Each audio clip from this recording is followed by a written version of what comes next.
All right, welcome to this session called Driving Demand, Identifying Your Target Consumer and Crafting a Story That Will Sell, where we will hear from food and beverage branding team at Integral CPG. This session is being recorded and will later be shared out on our website. Just give us a couple weeks.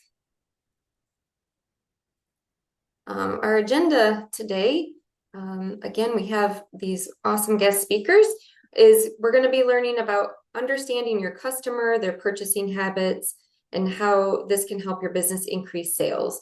Our speakers will discuss demand, knowing your who and why, taking you from product to problem, and we'll wrap up by sharing resources to support your growing business.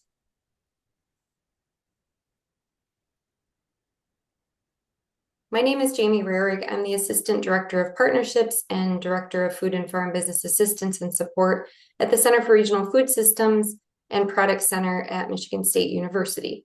I coordinate assistance for food and farm businesses with partners through programs that support more resilience and diverse local and regional food ecosystems. We encourage you to introduce yourself in the chat, tell us your business name, and any branding related questions that you might have. And feel free to use the chat for any other questions during this session. This session today is brought to you through a program called the Great Lakes Midwest Regional Food Business Center, which is provided by the United States Department of Agriculture to offer coordination, technical assistance, and capacity building opportunities for farmers, producers, and other food business owners in support of a more resilient and competitive food system. The program is led across the Midwest with partners including the Menominee Indian Tribe of Wisconsin, Northwest Indiana Food Council, Food Finance Institute, the Chicago Food Policy Action Council, and where I work at the MSU Center for Regional Food Systems. You may have heard the news recently that the USDA has terminated these programs called the Regional Food Business Centers, so I do have to share that before we get too much further along. This means that the assistance that we will offer will look different after mid-September. It also means that the Business Builder Subaward funding we were planning to offer will no longer be available. With our partners, we have built an incredible momentum, and we will remain committed to providing the assistance farmers, producers, and food businesses need to thrive. The MSU Center for Regional Food Systems and its partners have been engaged in food systems work for a long time, and we will continue to support resilient food systems in our region. I'll go ahead and share the press release if you want to read more about the USDA's decision after the webinar. All right, so please help me welcome our two experts in the field of food and beverage branding. Please first meet Glenn Pappalardo from Integral CPG. He has over 20 years of experience in developing winning growth and innovation strategies for companies in the food and beverage industry, both consulting and corporate leadership roles. He has been a member of executive teams at both RX Bar and Kashi and led multiple consulting firms specializing in the space. In addition, his 15 plus years of consulting experience include time at multinational firms. He holds an MBA in management, marketing, and organization, and I've had the pleasure of working with Glenn over the years on projects to support food and beverage businesses in the Battle Creek, Michigan region. It's been a pleasure to work alongside him. And Glenn brings us Arwen Kimmel, who has 20 plus years of experience in wellness, insights, and brand strategy. She brings deep expertise in innovation, segmentation, and behavior research for companies in the food and beverage space. She has led insights for purpose-driven brands like Newman's Own, Kashi, Bare Naked, giving her unique experience and perspective into those specialized company environments. Arwen holds a PhD in cultural anthropology and is certified in behavior economics and UX research, which I had to look up. So if you don't know what it is, look it up. It's pretty cool. UX research. All right, Glenn and Arwen, I'm going to mute myself and turn it over to you. Great. Thank you so much, Jamie. And bearing the lead there is as Arwen is the superstar in this duo. So you guys will see that in a few minutes. But very excited to speak with all of you today around the topic of driving demand. there's a lot you can talk about when it comes to a subject as broad and as important as demand to businesses.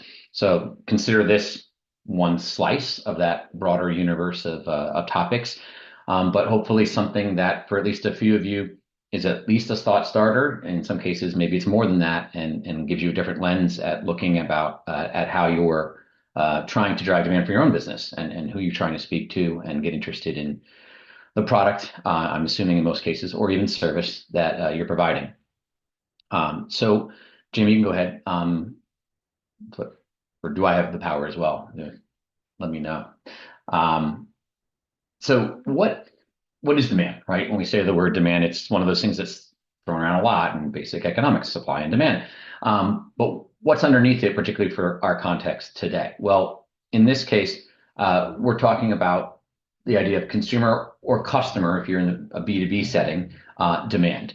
And so in economics, basically, this means the desire of consumers to purchase a good or service coupled with their ability to pay for them. So that's an important distinction, right? Lots of people have desire for a particular good. Not everyone can pay for that good. So if I own a Ferrari dealership, I bet you I've got a ton of friends who desire a Ferrari. Maybe not all those people can pay for one. So in running that dealership, I'm going to be more focused on the people who can also pay for the Ferrari and don't just desire the Ferrari. So that is what we mean when we talk about demand. And obviously, it's the lifeblood of any business, consumer products or otherwise. Um, and it obviously is correlated closely with the business's revenue potential, but that's not everything that it's tied to. It's tied to more than that. Things like your brand health, where you can be distributed and show up on shelf, and even your pricing power, all are heavily influenced by the level of consumer demand that you can generate. So you can move ahead to the next one. So as a business, how does one stimulate demand? We're going to go into a little bit of our view of the world here for a second to set up a construct for you that we'll kind of use for the rest of the presentation, which is when you think about the origins of most businesses, particularly food and beverage, for purposes of today's discussion, and how they come to be, what the impetus is to be formed, there's a spectrum, right? And at one end of that spectrum is what we call a problem lens. And this is the case where a business is founded and ultimately tries to drive demand because somebody was suffering from a problem, a need, whatever word, analogy you want to use for that. And they wanted it solved. And in doing so, and solving it for themselves or in solving it for somebody else, they realized there may be others who suffer from that problem. And so now they want to go out and find those other people and let them know they found a better way to solve that problem. And that's how they're going to generate demand, is through expressing the fact that they've found a better way to solve this problem.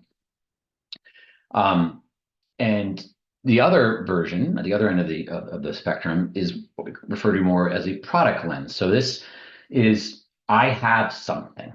I've come up with something. That was the origin of it, right? I either already had it or I created it. And I think it's really great. And I think it's great because of these features or specifications or whatever. And I want others to think it's great and want to buy it, right? And there's different ways of thinking about things, and there are different ways of trying to get people interested and ultimately driving demand. Now, there's nothing wrong inherently with either of those, and in fact, the product lens we see often in places like people who are growers or farmers, right? They were growing something and now they want to create a packaged food or beverage brand based around the thing they grow. Or ingredient companies that had an ingredient and now they want to be able to offer that ingredient as part of a broader finished product to the world, or even co-mans who have a certain production capability and now want to use that to create a brand. So they originate from the thing they can do or thing they can make and try to radiate that out to the world. Over time, however, problem lenses tend to be the more sustainable of the two. Even often those that start more from the product lens, supply-based lens, will evolve to a problem-based lens to have a more sustainable, healthier business over the life cycle. We'll explain why here over the coming pages. So let me test out my ability to advance things here. just disappeared on me.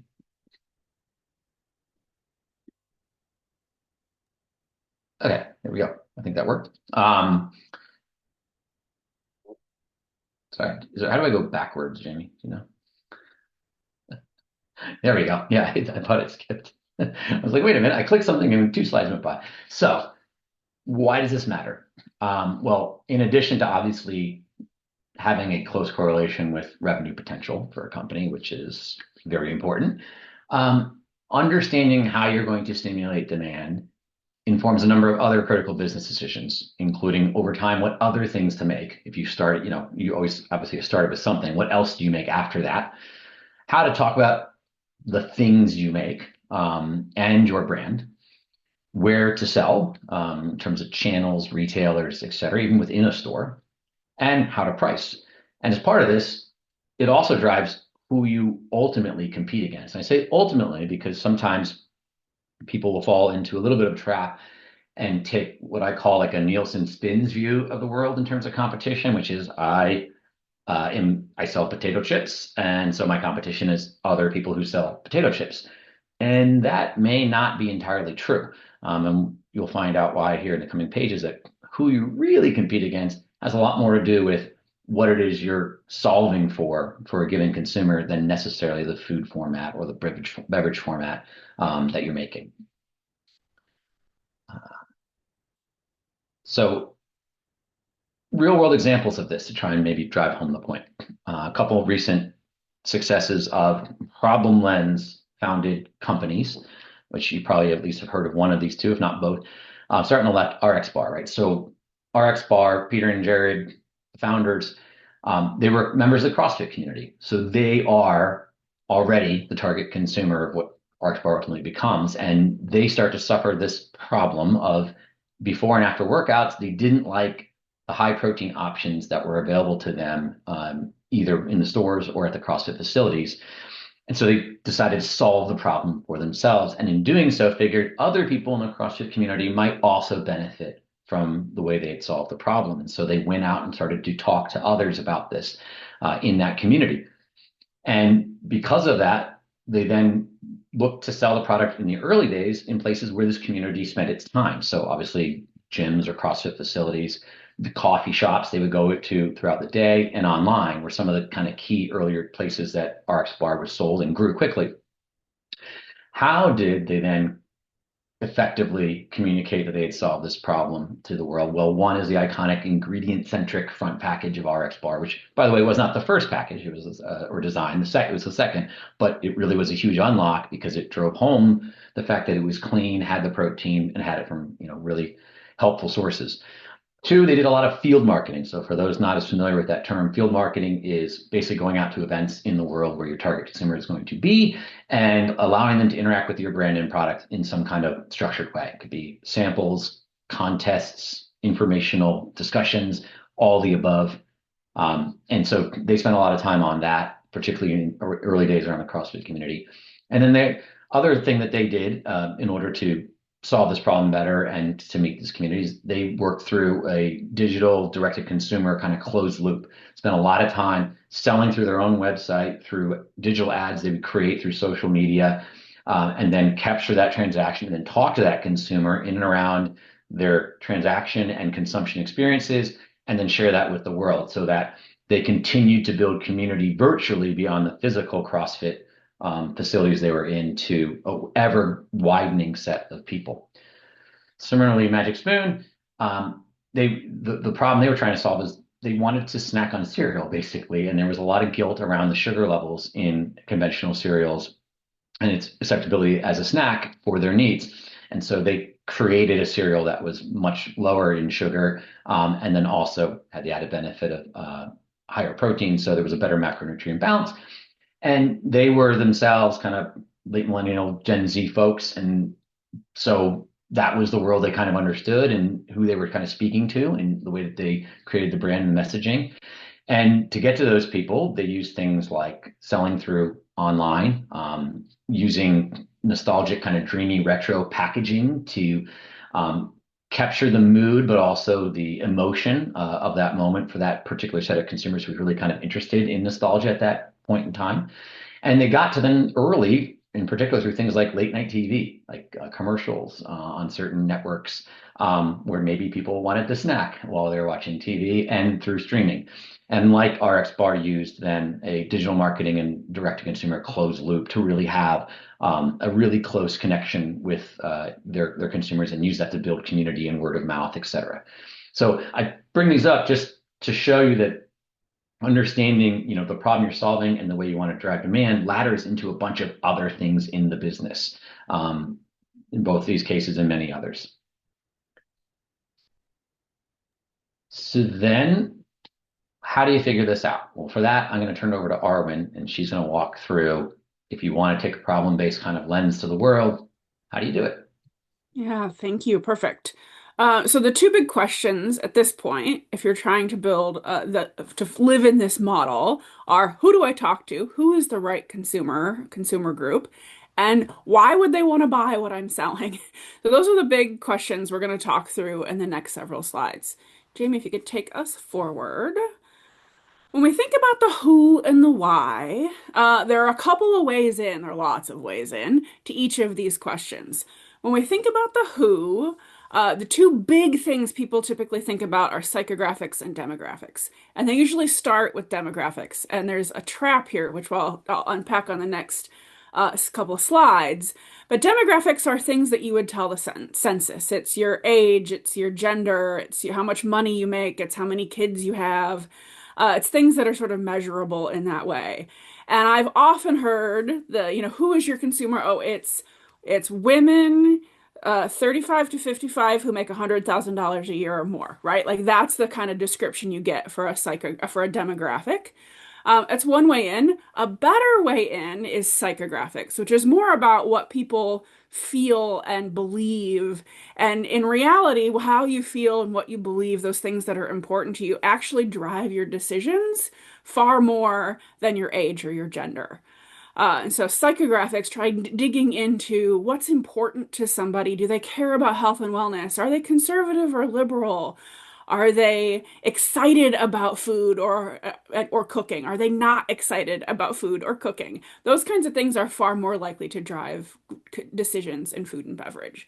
So really understanding who, both potentially demographically and psychographically, is important. The why is about why are they going to put you in their cart? Why are they're going to choose to buy you? And there are a lot of frameworks and ways in here too. We're going to talk a lot about jobs. What job is that product doing for you? What is the need state? What is it that I need? Okay, what is the pain point that product can help come in and solve for you? So we'll dig into each of these a little bit more. If you want to move forward, who is your consumer? There are a lot of questions you might ask when you're thinking about who your consumer is. And you'll notice on the left-hand side of the slide, we've got a bullseye. There's never just one, right? I think of consumer target as who is that? If you're going to talk to one person, what does that person look like and feel like and sound like? That's in the center of your bullseye. And then there are other people outside of that that you may also be talking to. So who is the best primary target for your brand? Also, which consumers could help you grow? Oftentimes, brands start with consumers who look like themselves, and eventually, in order to scale their business, they need to talk to people who look a little bit different. So, who's that next best person for you to talk to as you grow? Once you're getting a sense for who they are, you really need to understand what are their lives like? What are their pain points? What are their occasions? How can you fit into their life in a way that is additive? Because that's when they're going to pay money to put you in their cart and have you in their lives. You need to think about what are they buying today? What jobs, what needs do they have that they're hiring for? Where can you find them? Glenn mentioned channel. Are you going to find them at a club store? Are you going to find them at a grocery store, regular grocery? Are you going to find them in a natural food store? Are you only going to find them online? So finding them in a physical sense, but also finding them through your marketing. Should you be doing billboards? Should you be on Instagram? Really understanding where they live and exist in the world. And then once you've found them, what do you say? What is the best way to connect to them? When we think about unpacking and finding all of these things out, my background is consumer insights and market research, and there are a lot of techniques and tools that can help you figure out who these are. We'll talk about some other tools later that are a little less formal, knowing that depending on where you are in your journey, you may not have a lot of resources to spend on things like research. But if you are doing research to understand your consumer, some tools you might think about are a segmentation study. This is typically quantitative, maybe quantitative and qualitative, but it's taking a universe of people and segmenting them into like groups. So it could be you're taking all of the, primary grocery shoppers in the US, or it could be you're taking the members of a particular category and saying, who are these people? How can I break them into groups that allow me to have a like-minded group of people that I can talk to go sell my product? Another tool is ethnography. This is where you really go deep and have a one-on-one conversation with a consumer, with a human out in the world. And this is really where you uncover a lot of those deep emotional and physical needs and benefits and problems that you can help go solve in the world. Another tool that you could use is called an ANU, stands for Attitudes and Usage. And I think of this as really what's going on in a category. If you take cold cereal, what's going on? What are all the attitudes and beliefs and behaviors in cereal? How are people using it? What brands do they like? What attributes are important to them? And this kind of study will let you kind of decompose a category and find out what are all of the important bits of information that are important in this category. So these are some tools that you could potentially use to really dig in and understand who is your consumer and what is important to them. One note on psychographics versus demographics and the trap that you can fall into if you think too much about women 45 to 55 who make $100,000 a year, is that demographics on the surface can look exactly the same. We have two real people on the screen here who have very, very similar demographics. They're both men, both born in 1848, both raised in the UK, both married twice, both live in castles or lived in castles, both have a whole lot of money. And so on the surface, you could think, oh, this is my person. This is my person. But if you dig a little bit past those demographics into who they are, what's important to them, what might be driving their decisions, you're going to get very different personas that come to life for these two different characters. So demographics can be important, but even more important is who is that person beneath the surface of those stats and numbers that you might be able to get from the census. Right. Figuring out the why. Why do people buy what they buy? There are a lot of frameworks that you can think about and use to understand why people buy what they buy. One that we really love and use a lot is called jobs to be done. And the idea with jobs to be done is that when a consumer goes to the store to buy a product, they are buying that product to fulfill a job. They're hiring it. They're hiring that product to fill a job. And the classic example is when you go to the store, you go to Home Depot or Lowe's, and you're buying a hammer and a box of nails. You're not actually buying a hammer and a box of nails. You are hiring a solution to hang a picture on the wall, right? And if you get too into people buy hammers and people buy nails, and you stop thinking about what are they going to use those for, you miss out on innovation opportunities like command strips or those mix tiles where you can order pictures that you stick directly on your wall, or a whole sea of potential solutions for that job. If you're thinking you're focused too much on the thing, the product, as Glenn was talking about earlier, and not enough about why is the person using this product. If you take us out a little bit more and think about other examples, another one that's not food that I really like is if you're hiring a lawnmower to mow your lawn, what you really want is shorter grass. And if the job is shorter grass, then perhaps you plant a wildflower meadow. Or perhaps you think about varietals of grass that don't grow very high.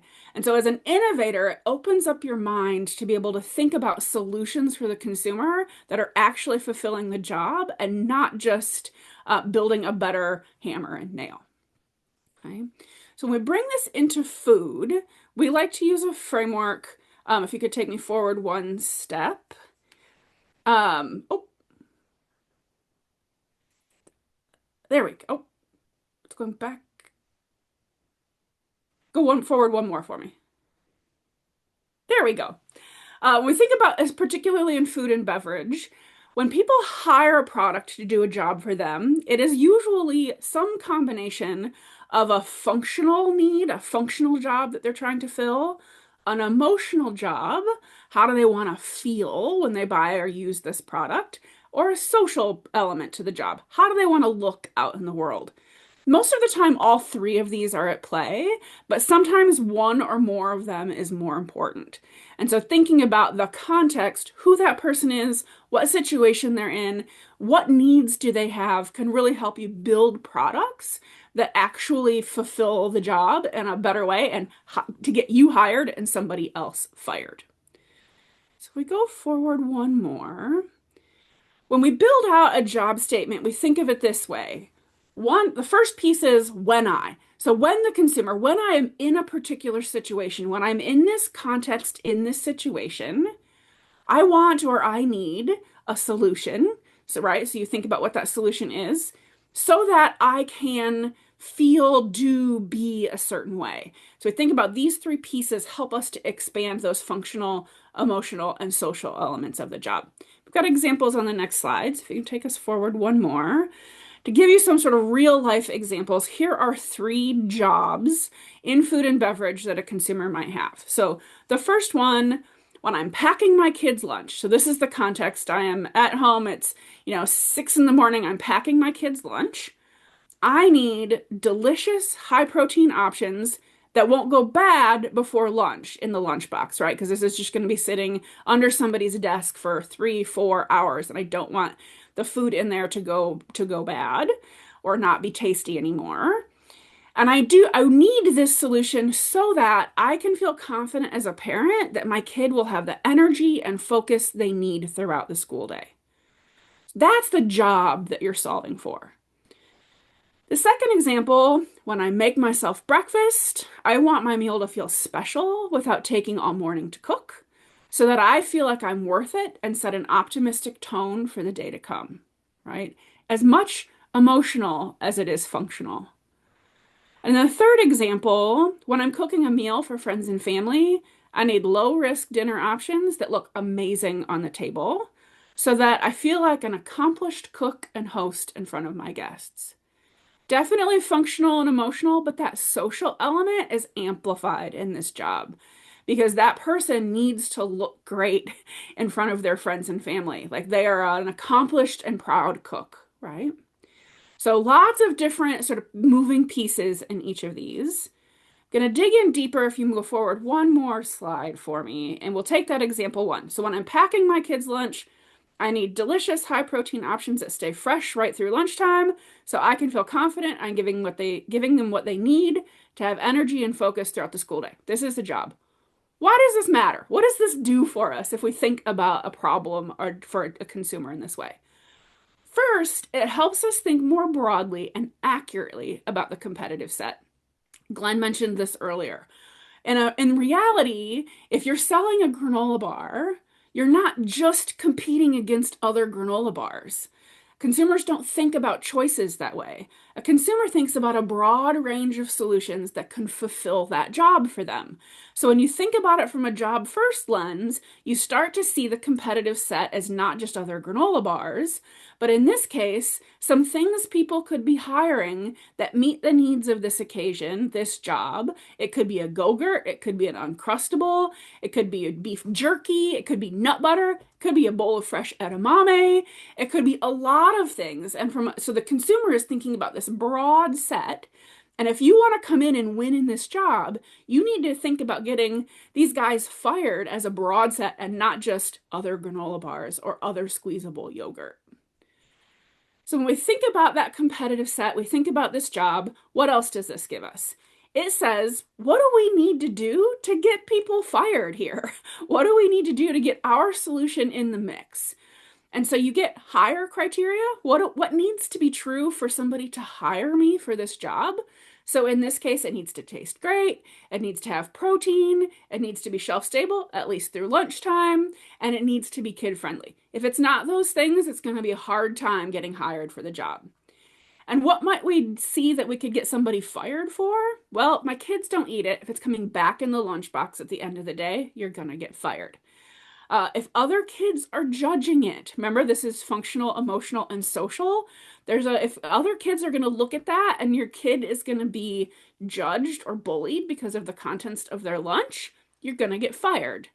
If it's too processed and doesn't live up to the parents' food values, you could get fired, okay? So you start to get a sense for what could get you in the cart and what could get somebody pitched from the cart.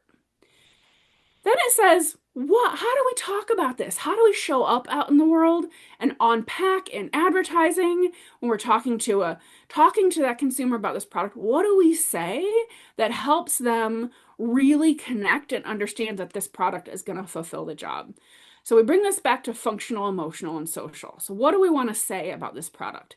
Functionally, we want to say it tastes great, it fits your food values, it's got the nutrition your kid needs to get them through the day. Emotionally, when you use this product, you want to feel confident that your kids are going to be successful in their day at school. You're going to want happy children, and you want to feel proud as a parent. The choice that you make you need to feel proud that you're being a good mom or dad when you put this into your kid's lunch. And then socially, you want to look like a good parent. You want the teachers to look at your kid's lunch and think, this parent is doing the right thing for their kid. And then hangry kids are never a good social stance. So if you fulfill this job well, you're not going to have hangry kids. So when you think about a job, it gives you this kind of roadmap. How do I think about who I'm competing against? How do I think about how I'm going to win in this occasion? How and get hired for this job? And then what kind of stories do I need to tell to make the consumer feel like you are a good choice for this job? Okay. Was a lot in a slide. So, A lot of great information. And Arwen, there is a question in the chat. all right. On the last slide, on the second one, you were asked, what does that solve? Can you explain that a little bit more? Or do you want me to go Can we backwards? go back? I'm not sure. Yep, go backwards. So the example two, so this is an occasion where I'm making myself breakfast. I could have a bowl of cereal, but if I have a bowl of cereal, I don't feel very excited, optimistic, cared for. I feel like sort of I'm letting myself down if I have a bowl of cereal. So I would like something that's a little more elevated that makes me feel like I'm starting my day in a way that sort of a little bit of like treat myself breakfast. But I don't have a ton of time to do it, right? So I need something that is as quick as a bowl of cereal, but makes me feel like I've been cared for so that I can be optimistic and excited about my day. Does that make sense? Okay, thank you. Sure. And maybe a real world example of that, Arwen, would be like Friday morning. So Monday through Thursday, I got to get out the door to work, and it's Monday through Thursday. Friday, I still have to get the door through work, but it's Friday, and I want to feel like beginning of the weekend, something a little bit more special about it. I don't have any more time, but attitudinally, I'm in a different place. Yeah. So I want to feel like breakfast rewarded me more and set the tone for the weekend. Is that a fair example of like how that might manifest? Yeah, and it's one where that emotional benefit is just as important as the physical. I could get protein from a variety of different places, but I want to feel like today is going to be a special, great day. And so I need protein, but I don't want it to just be a boiled egg. I want it to be something that makes me feel a little more special, a little more cared for.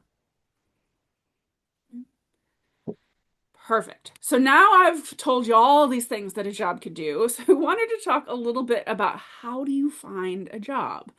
And this is a little bit, I have this lecture that I give about how data come from everywhere. This is one of those cases where the data to help you uncover a job can come from a lot of places, and it doesn't have to be expensive formal research. It can be. Sometimes that's the right solve.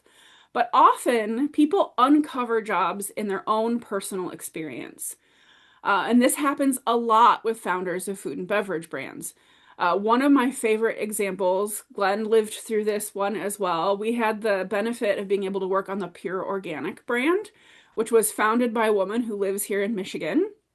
And she had this life experience where her 6-year-old daughter came home from a school trip to the petting zoo and made the connection between the chicken at the petting zoo and the chicken on her plate and decided at 6 that she was going to be a vegetarian. And so, okay, my 6-year-old wants to be a vegetarian. And Veronica, who founded the brand, had this reality where she needed to pack lunches for this child to school that would meet her own food values, make her daughter feel full and confident in all the things that she needed, but now she needed to do it as a vegetarian. And so she created at home a protein bar made of whole real ingredients that she could pack in her daughter's lunch that would make her full and happy and sustained as a vegetarian. And so she made this to solve a problem in her own life, to fulfill a need in her own family's life, and then realize, well, maybe other people have this problem as well, right? So a job to be done, we all live them, we all hire and fire products all day long. And so your own experiences, your own challenges, your own sort of behavior could lead to uncovering a really great job to be done.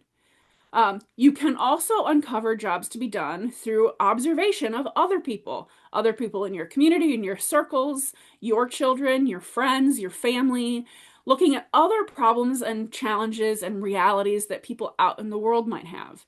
You could do this by looking at a category and in the marketplace as well. The magic spoon example makes me think of this one. If you looked at the cereal category and said, oh, this is a big, huge category, but it's been slowly declining for 10 years, perhaps there is a problem to be solved in the cereal category.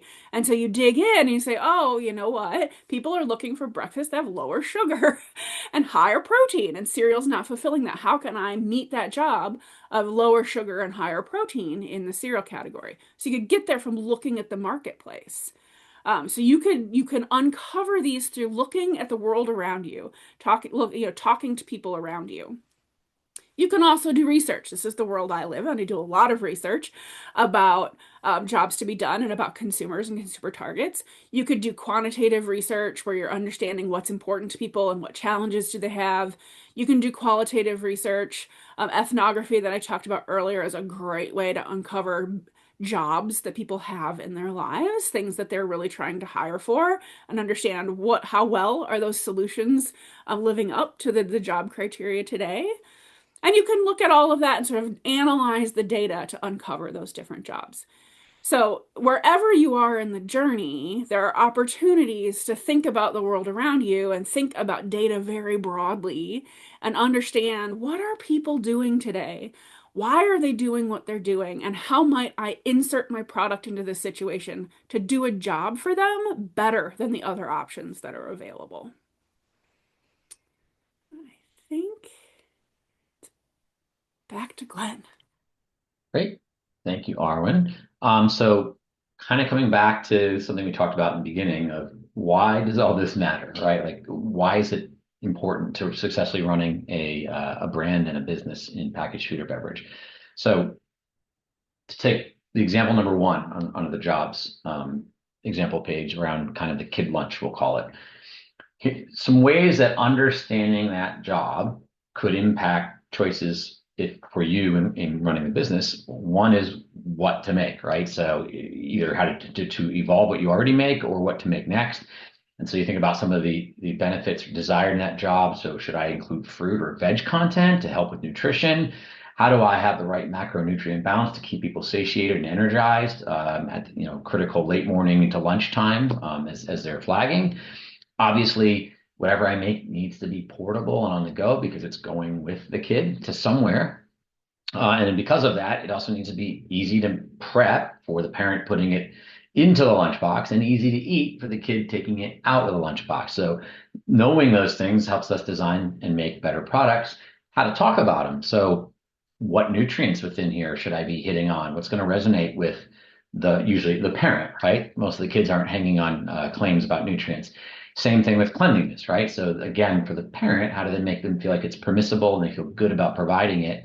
But then how do I get the kid to ratify, right? And so this is all, is it Kick cereal? Kid tested, mother approved was the old tagline. You have two, in this case, kind of two customers or decision makers, right?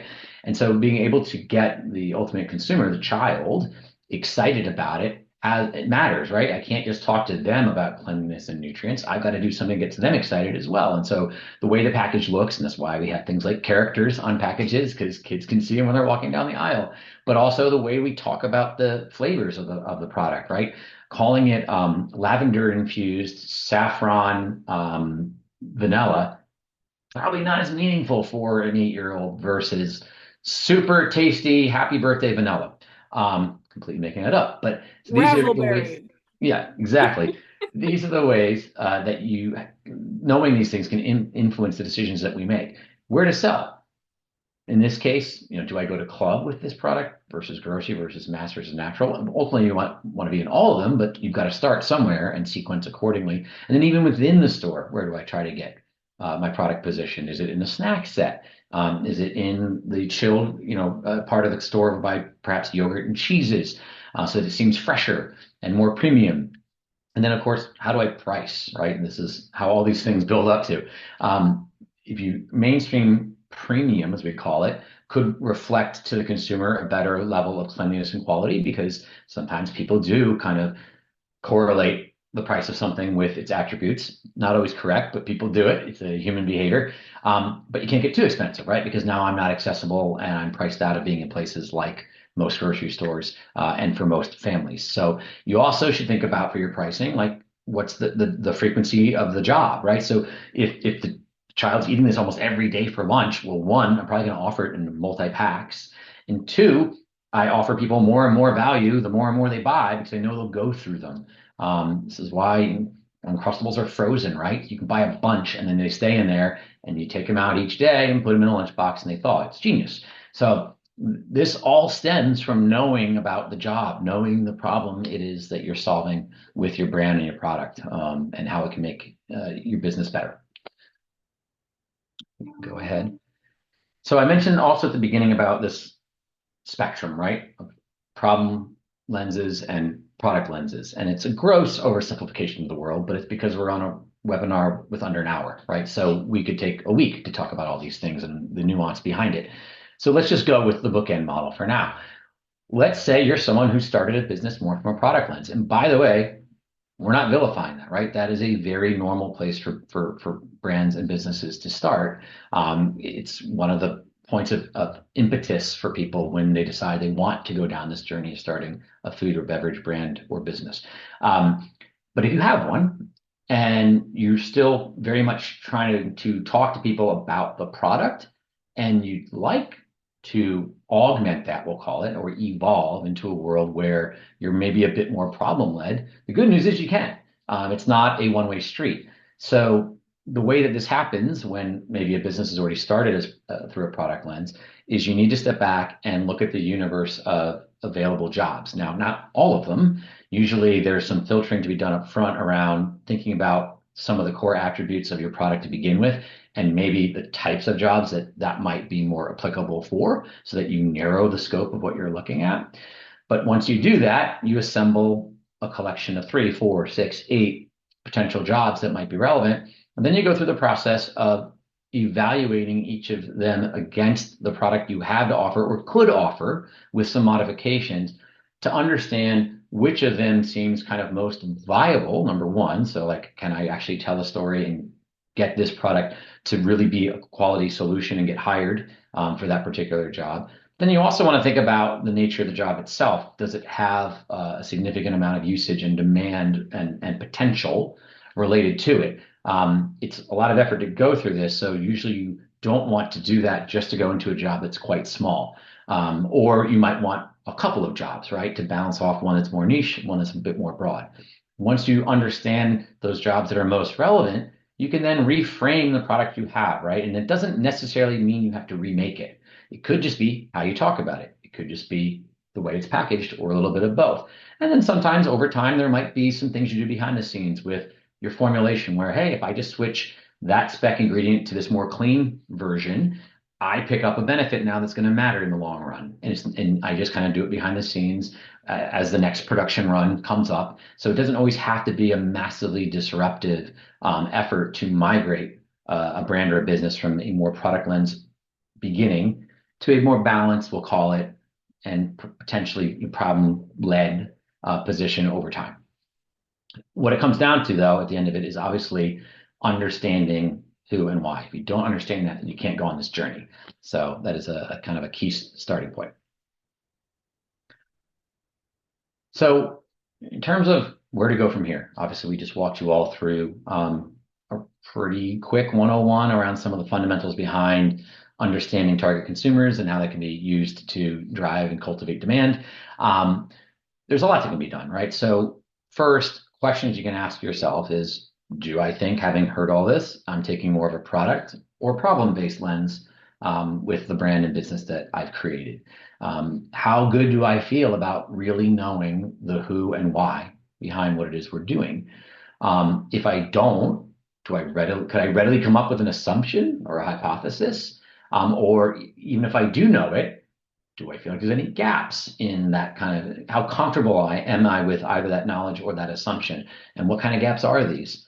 And if there are gaps or there is any kind of discomfort, where might I be able to go to get additional knowledge that helps close them, helps me better understand and think back to the page that Arwen was talking through around the different ways to get data and how it surrounds us in almost a creepy way. So these are some easy questions to figure out if this is really somewhere you want to spend time and can benefit from. And then if you answer those questions, there are a number of actions you can take as well. And Arwen's going to walk through those. Yeah, the first one is talk to people.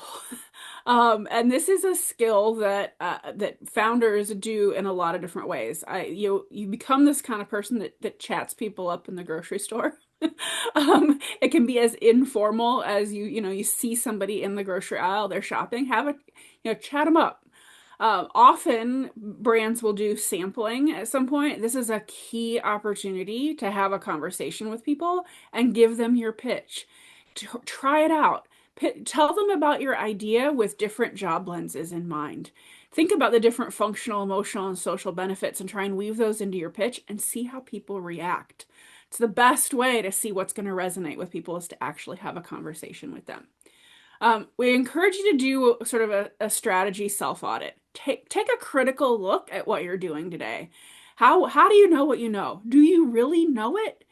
How do you know it? Why do you know it? Why did you make those decisions? Are there places where you can poke at your own business and your own strategy to say, I can make this stronger. I can make this more consumer or problem or job led to help strengthen the proposition of my product. Do jobs brainstorming, and this kind of goes hand in hand with competitive review. I will ruin you. You'll become this person that when you walk the grocery aisles, you start thinking about what are the jobs these things are fulfilling. You'll pick something up and you'll look at it. Who are they talking to? What emotional benefit are they telling people that they're going to get? You start to sort of retrofit in who and why when you look at products in the marketplace. You can always do incremental research. You can do it yourself. You can hire an agency to do it. I always caution people who are not research experts to at least have a conversation with somebody who's a research expert. There are so many ways that you can bias your research. You're more likely to bias it than not. And so, have a conversation with somebody about the right way to do research, who you should be talking to, what kinds of questions to ask. And seek outside support. There are agencies, there are individuals, there are think tanks and incubators and places where you can go where experts can help you walk through these steps. So there are a ton of resources. Don't feel like you need to do it all yourself.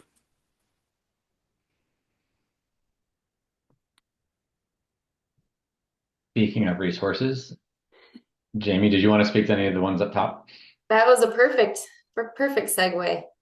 Yeah, and I want to open it up to any questions that people might have as well. We have Glenn and Arwen here, which we don't always have access to. So please ask your questions in the chat. And I'll share out some resources while you're thinking and typing. We do have quite a few resources that we've been developing to help businesses prepare for grant funding, prepare for loans. If you are just thinking about starting a packaged food business, the MSU Product Center offers a course called Starting a Commercial Food Business Online. And before you spend any money on starting your business, I would highly recommend that you try to learn a lot more about what all the steps are involved and how much time and how much money that it can take to start a food and beverage brand. And so I'll start dropping some links in the chat. Don't see any questions coming in. Glenn and Arwen, do you have things that you've been thinking about we should talk more about here? Well, I think just one comment on a question is for many that were listening, perhaps this was review, perhaps it's something they've already done and it's just confirmation or a reminder, which is great. But particularly, like I mentioned at the beginning, people coming from the more agricultural side of the industry, that product lens is a very tempting way to start. And so the idea is that not that you shouldn't, but that if you can fuse the two areas of thinking together, you will come up with a much stronger brand and business proposition from the onset versus having to do what we showed on that page a couple slides ago of kind of having to retrofit after the fact. So again, there's nothing wrong with wanting to build a packaged food and beverage business around a particular input product, whatever you want, or ingredient, whatever you want to call it. But making sure you pair that up with that problem lens is really where the magic happens. And it's often people don't know that they need to do that or forget or fail to do it kind of as thoroughly as they need to. And then fixing it later can be, if you can even fix it later, if you're lucky enough to have that chance, can be very, a lot of work. Yeah, Yeah, I would definitely. also say that it can be iterative. I think about the RX bar example that Glenn shared earlier. It started with a who and a why that was very sort of small, and that was great. It had lots of momentum. It got its start with sort of CrossFitters in that occasion. But what really allowed them to get scale was when they opened up the aperture a little bit to not just CrossFitters in a CrossFit exercise occasion and thought about the job of, energy and sustenance on the go in a clean, simple way. And as their communication sort of got a little more sort of friendly towards that other who and why, is where you really are able to get scale. So this isn't a one and done. As you're growing your business, you can think about how do I add or pivot jobs in a way that will help me grow. Sure. And to that point, Amy saw your question, which is, let's say you already have a product trying to quote make a problem for it to fit into. Would you advise that? And I think yes, we would advise you understanding the jobs or the problems that your product best relates to. One fairly easy way to do that is to try to understand who's currently buying it, and if there's any kind of themes that are popping out of that in terms of frequent customers who you could then maybe talk to and in talking to understand the job that hadn't been expressed, so far. They can often emerge through, the buying is their vote, right? They're voting with their dollars and they're indicating that a job is being done effectively, even if you don't know what the job is yet. So if you're able to isolate and talk to some of those people, in doing so, you may be able to discover the job that the product's been doing without you even realizing it. And then you can more proactively position the product towards that job, towards that problem, and how you talk about it, maybe even how you design future flavors and attributes and packaging and all those kinds of things. So that would be one line of thinking for me. And Arvin, I don't know if you have anything you want to add on that. Yeah, I think as you're starting to develop hypotheses, talking to people is great. Talking to people who buy it or use the product today, giving it to people, asking them how they used it. And then I would encourage you to think about all the W's, who, what, when, where, why. If you think about filling in all those blanks, you sort of can start to take that information and translate it into a job. Because you need to really have that full context to be able to really understand and accurately articulate the job. What I really appreciate about what you're saying is, and talking about a food or beverage business as a job and a problem to solve, is it starts to take some of that emotion that owners often have. This is my baby. This business is, part of my family, and this is what we do.